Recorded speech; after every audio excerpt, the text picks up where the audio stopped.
Hey guys, so here I'm going to do a demonstration on how to put the concealed drop seal on the bottom of a door using the Doorprofi jig, which self-centers, which is brilliant, just by clamping on the top and the bottom. And you have these little inserts which suit different size copy rings, and depending on what size you want to do, what size cut you want to do, there's a whole range you can choose from.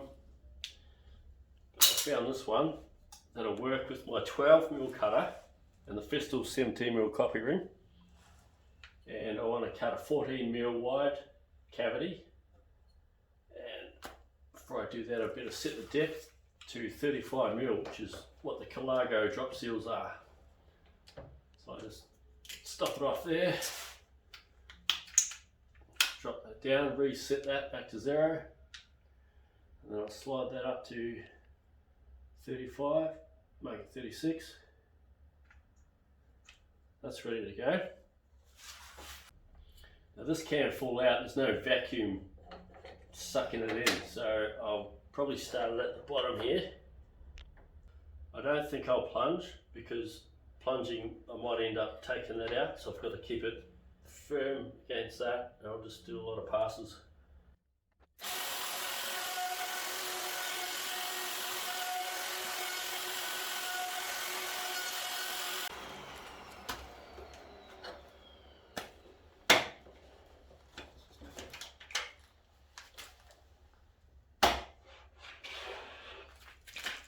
It looks very centered to me.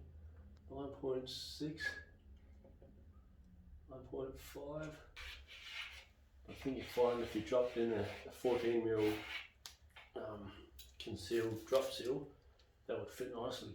So there you have it, testing out the new jig from Doorprofi. If you're doing drop seals and probably really long flush bolts on the side of a door. More Doorprofi tools coming soon.